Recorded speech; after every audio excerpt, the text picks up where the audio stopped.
Hello everybody, welcome once again. Hope you are all fine. Okay, so we have completed our 5 modules. We are in our 6th module and this is our last module. And the 6th module is about arches. Our 5th module was about cables. So cables, you know, cables look like this. Now arches will be looking like this. So after studying cables, now in the 6th module we are studying about arches. So looking into your syllabus, we are going to study only a few things. Not everything about arches, simple concepts. So first of all, we will study this part, that is these things. Analysis of 3-hinged arches. So we will be studying analysis of 3-hinged arches, and in 3-hinged arches, we will be studying 2 different types of arches, that is parabolic arch and segmental arch. These arches are based on shapes, parabolic shape and segmental shape. Segmental shape is nothing but circular shape, that is a segment in a circle. So we have to study analysis of 3-hinged arches, and in 3-hinged arches we have to analyze circular arch and parabolic arch. So in analysis there comes the reactions and thrust. So normal thrust and radial shear. Then after studying this we will see what is theory of arches. That is Eddy's theorem. So this theorem will be helpful for you while studying this moving loads on 3-hinged arches. So first of all we will see some basics. So today in this class we are going to see what is arches, what is an arch, what is the advantage of an arch, what are the different types of arches, that's all. From the next class we will be studying the analysis of the arches, analysis of 3-hinged arch. Then we will go for the Eddy's theorem and the moving loads on 3-hinged arches. So coming to arches, arches are structures composed of curvilinear members resting on supports.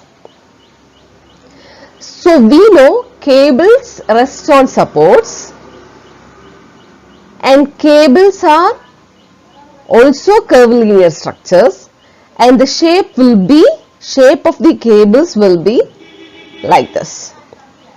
Now arches are also curvilinear members resting on supports, and the shape of the member will be like this, that is inverted funicular shape.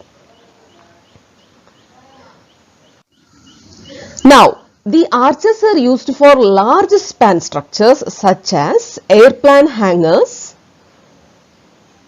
and long span bridges. So one of the advantage of this arch is we use this arch for long span bridges. See, for the long span, instead of beams we use arches. Why? That's we are going to see now. So arches are used for long span structures. So that means instead of beams we will go for arches. What is the reason? So arches are curved beam. So arches are the extension of beams. So beams are linear structures, arches are curvilinear structures. Beams are linear, arches are curved and linear. So we call it as curvilinear. So arches are curved beams made of stones or bricks supporting each other and supported at the ends by means of abutments or piers or columns. Now, coming to the different components of an arch. What are the different components of an arches? See, there will be a center of radius, whether it is parabolic arch or segmental arch. There will be a center. Then, this point, that is, these are the abutments. See, this is the support, one support and another support here. So, these supports are called abutments. Now, at the top of the abutment, where the arch starts, that is called springing. That is, from here, our radius of this arch starts. So, you can draw the radius from this. So, we call it as springing. Now, every arch has two haunches. That is, one left haunch and one right haunch. So, this part is one haunch and this part is another haunch. So, this parts we call it as haunches. And there is a crown, that is the rise. See, this is the rise of the arch. At the top of the arch, there is a crown stone, there is a crown or a hinge. You will be having a hinge there. So, this part is called crown. The top of the arch is called crown. And on the two sides of the crown, we will have haunches. And each, see, when it is made of stone masonry or brick masonry, this each parts, that is, you can see, these are divided into different segments. So, each segment is called voussoirs. And we have, see, this is the arch. You have an upper side and you have a lower side, inner side. So, this lower side is called introitus and the upper side is called extratus.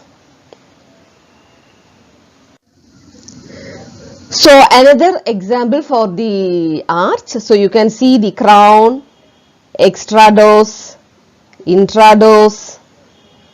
Now, this central axis of the arch is called arch axis. Then the abutments or the supports. Now, this is called the spring line. Now, see, this line is called the spring line. So, we have the span length. So, this span length, span S is measured at the inner surface, from inner end to inner end of the abutments, and the span L, that is length of the span, is also measured from the center to center of the arch axis from the abutments. See, this is the center arch, the arch axis starts from here. So, you draw a vertical line from here. So, from this central axis to central axis is our span length.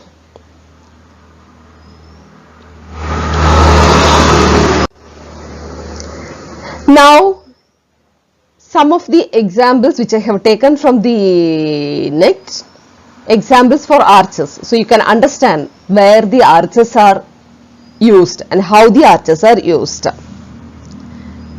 You can see more examples if you search on the net. Okay, so based on geometry, based on shapes, what are the different types of arches? See, based on the shape, when we see the shape is different, there is a curvilinear beam, we call it as arch. But structurally, on structural point of view, we don't call these as arches, all of these as arches. There is a reason for that, we will see later. See, these are the geometrical, different geometrical shapes of the arches. Now, some more types of arches. Okay, you can see the components of the arches also. Extrados, crown, keystone. Okay, this part, this stone you are placing here is called the keystone. So all of this we have seen, right? Now, see, I told you two things. One is why arch is an extension of the beam. Second thing, why all geometrical arch shape is not called as arches. So we will have two different comparisons. First comparison is comparison between beams and arches. Second comparison is comparison between cables and arches. Now, why we are comparing beams and arches is, arch is an extension of beam, and arch is used for longer span lengths. Now, comparison of cable and arches because of the shape. Okay, so we will see that. So beams and arch comparison, comparing the beams and the arches. Why arches are advantageous, or why we use arches for longer spans. Okay, so in case of beams supporting uniformly distributed load, the maximum bending moment increases with the square of the span, and hence they become uneconomical for long span structures. So we know, you take a simply supported beam, draw an UDL. Imagine that the simply supported beam is subjected to an UDL.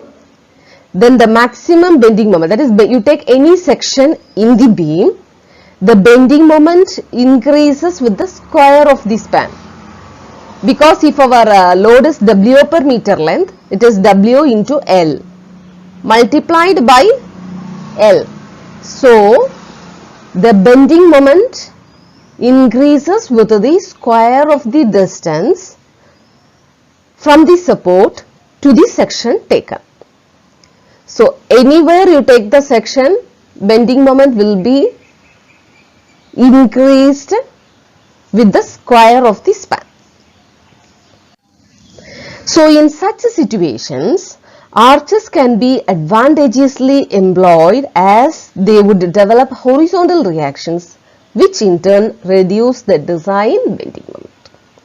See, we know we are taking a simply supported beam subjected to UDL. What happens is, we will have vertical reactions. There will not be any horizontal reactions, only vertical reactions. So, when we take moment at any section, our moment is equal to this vertical reaction into distance. So, bending moment at any section will be increased by L square. Now, because we don't have horizontal reactions, suppose if we have horizontal reactions also, that is, in arch, we not only have vertical reaction, we will have horizontal reaction also. So, when there is horizontal reaction also, the bending moment at any section will be equal to the vertical load multiplied by the distance minus the horizontal load multiplied by the distance.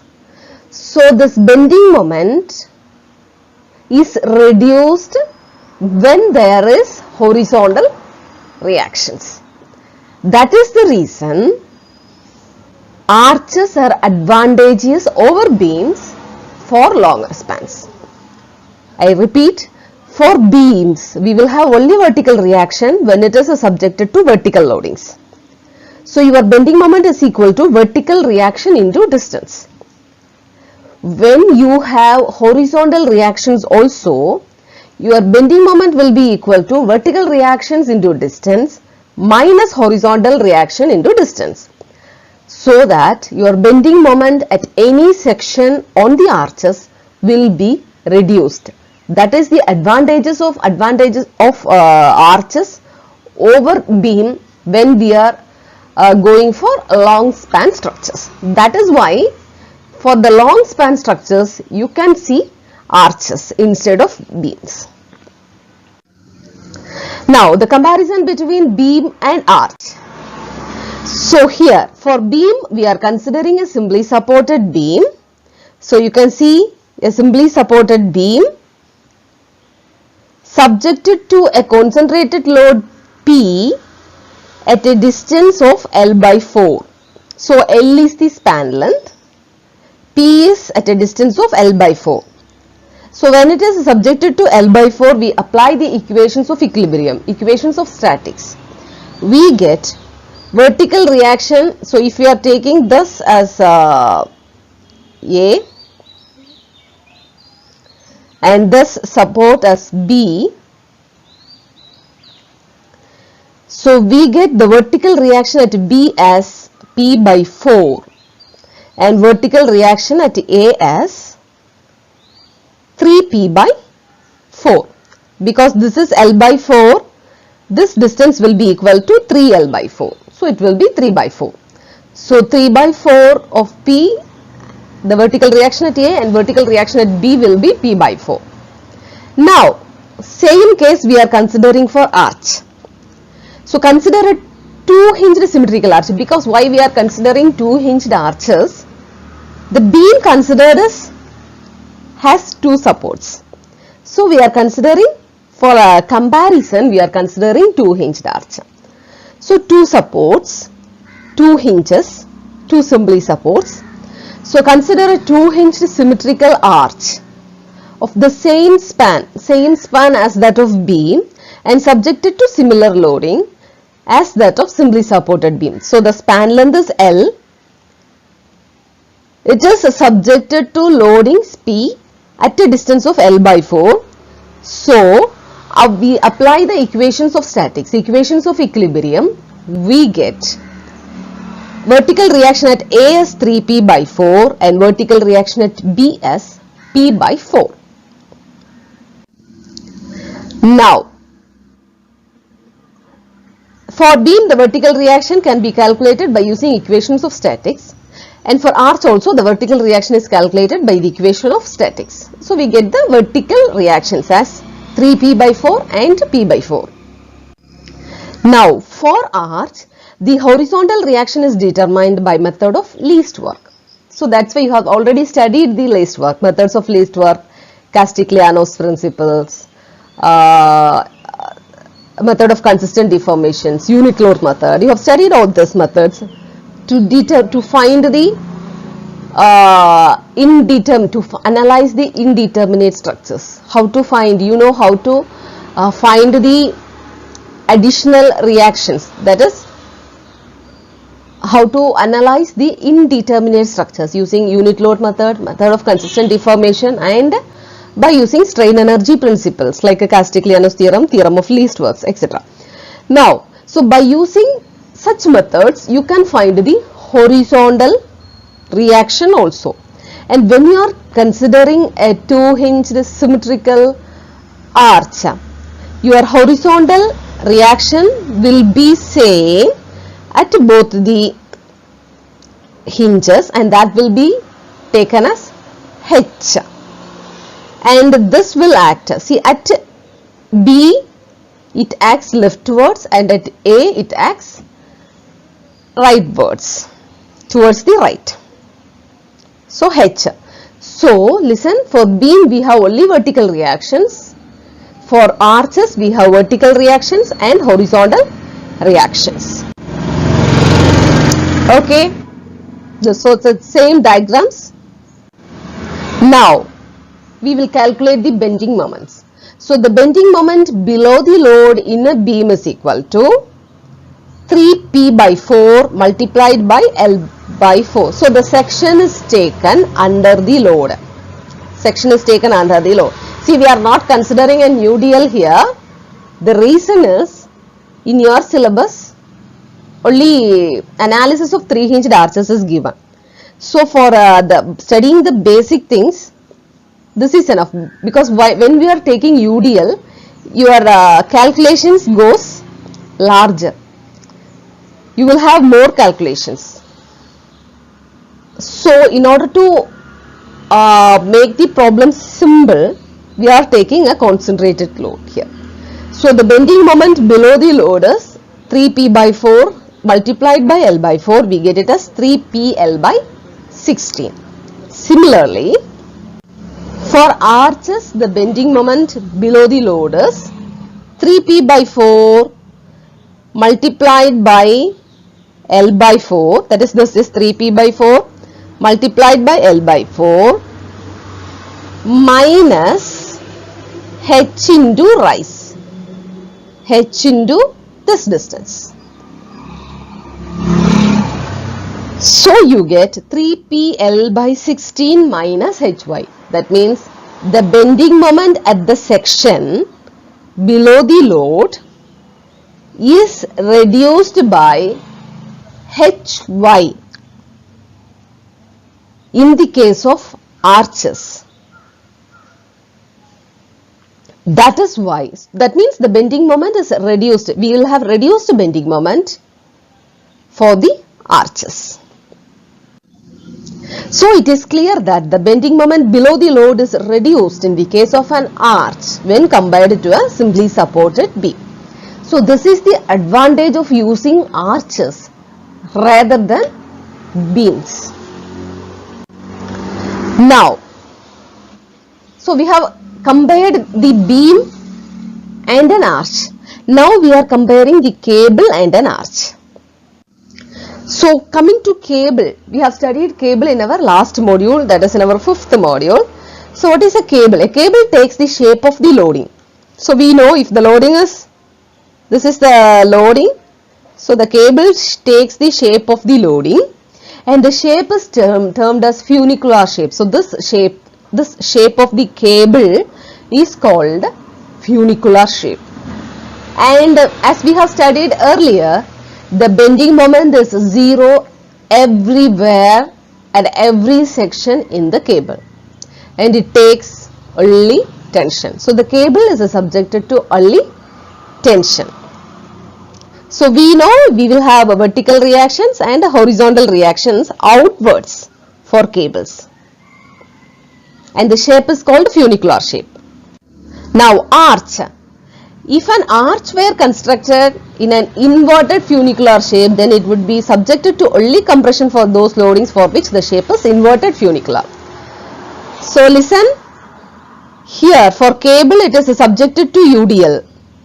Arch is also subjected to UDL. Now this shape is called funicular shape, and here the shape of the arch is called inverted funicular shape when it is subjected to UDL. Now here we have, for the cable we have vertical reaction and outward horizontal reactions. For the arches we have vertical reactions and inward horizontal reactions. So upward vertical reaction and inward horizontal reactions. And cables take tension, arches take compression. Okay, so cables take tension, arches take compression. So I think now it is clear for you where we use cables and where we use arches. Now, since in practice the actual shape of the arch differs from the inverted funicular shape. So we have geometrically different shapes for the arches. So not always the shape is inverted funicular. So since in practice the actual shape of the arch differs from the inverted funicular shape, or the loadings differ from one for which the arch is an inverted funicular, arches are also subjected to bending moment in addition to compression. So when the shape is not a perfect funicular shape, the arches will be subjected to bending moment also. When it is perfect inverted funicular, the arches will not be subjected to bending moment. The bending moment will be zero everywhere. But when it is not perfectly inverted funicular, there will be bending moment also. Now the arches are subjected to compression. It must be designed to resist buckling. See, already you have studied in your mechanics of solids, beams and columns. You have studied columns fails by buckling. You have studied long columns, short columns, Euler's formula, etc. So columns fail by buckling because columns are compression members. Columns are compressed. So now here arches also, since arches takes compression, it fails by buckling. So we have to design the arches to resist the buckling while designing. Until the beginning of the 20th century, arches and walls are commonly used to span between walls, piers or other supports. And now arches are mainly used in bridge construction and doorways. In earlier days, arches were constructed using stones and bricks. And in modern times, they are being constructed on reinforced concrete and steel also. Now, a structure is classified as an arch not based on its shape but the way it supports the lateral load. Okay. Now, when we have only vertical loadings, when we have only vertical reaction, we call it as beam. Even if the shape is an arch, we call it as beam structurally.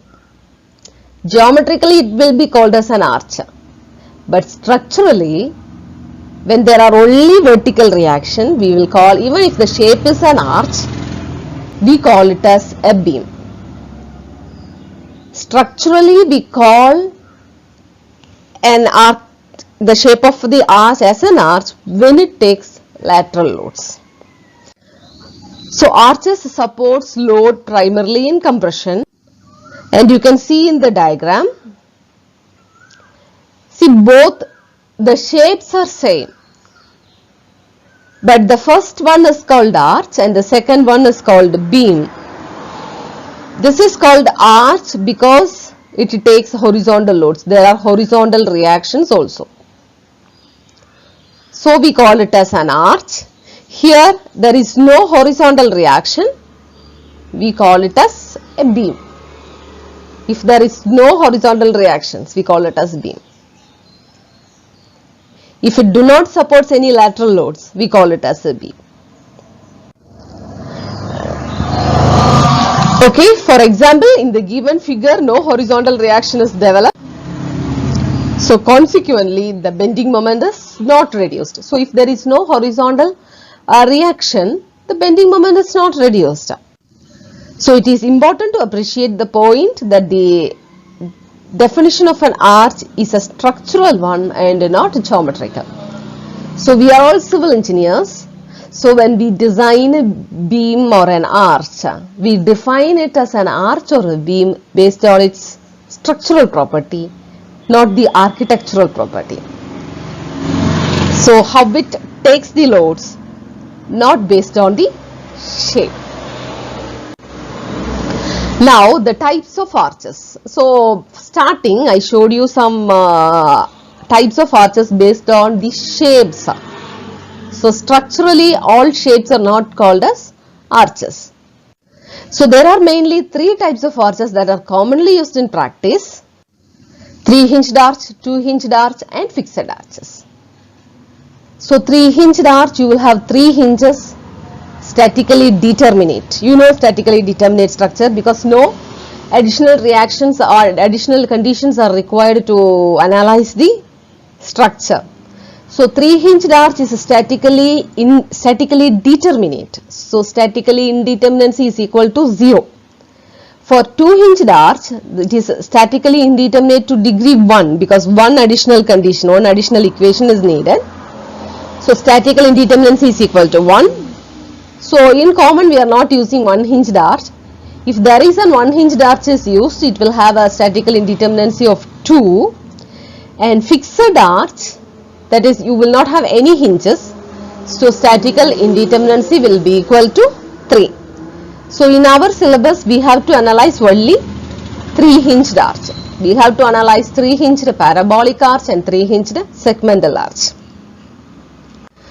So now an arch having 2 hinges at the supports and 1 at the crown portion is known as a 3-hinged arch. So totally 3 hinges, 2 at the supports and 1 at the crown. 3-hinged arch is a statically determinate structure and its reactions or internal forces are evaluated by static equations of equilibrium. So we need only static equations of equilibrium to determine to analyze a 3-hinged arch. Now an arch having 2 hinges at the supports, we will not have any hinge at the crown, only 2 hinges at the supports. This is called a 2-hinged arch. Now the 2-hinged arch and fixed arches are statically indeterminate structures. The indeterminate reactions are determined by the method of least work or by the flexibility matrix method. Now this is a 2-hinged arch. See, you have one hinge at the support and another hinge at the right support. So totally 2 hinges. So you call it as a 2-hinged arch. For a 3-hinged arch, you will have a hinge at the left support, another hinge at the right support, and another hinge at the crown. So you call it as 3-hinged arch. And fixed arch, there is no hinges. It is fixed at both the supports. So you call it as a fixed arch or no hinged arch. See, the diagram is important on exam point of view also. Now, some differentiation between 2-hinged and 3-hinged arches. 2-hinged arch is statically determinate to first degree. 3-hinged arch is statically determinate. 2-hinged arch they may develop temperature stresses because there is no hinge. So stresses will be developed. So 3-hinged arch, increase in temperature causes increase in central rise and no stresses. So this, because there is a hinge at the rise, so there will be a increase in this central rise. So this may increase like this. The central rise will be increased. So no stresses will be developed. The stresses are released because of this hinge. Now third is structurally more efficient. Here easy to analyze, but in construction the central hinge may involve additional expenditure. So 2-hinged arch will develop stresses due to sinking of supports. 3-hinged arches, since this is determinate, no stresses due to sinking of supports. So normally stresses do not develop in a 3-hinged arch because of this third hinge at the center. So now we will see some real examples. See, these photographs I have taken from the websites. So you can see this. See, this is an example of 3-hinged arch. So you have a hinge here. So at the other support also you will have a hinge. Now you can see a hinge at the rise also. So this is called a 3-hinged support. Now another example. See, there is a hinge at one support, and this support you will have a hinge, and you have a hinge at the crown. So this is another example. So you can see the hinges at the supports. So you will have a hinge here, and at the central rise you have a hinge. So thank you. So in the next class we will be analyzing the 3-hinged parabolic and segmented arches. Hope you understood the basics of arches. Thank you for listening. Thank you.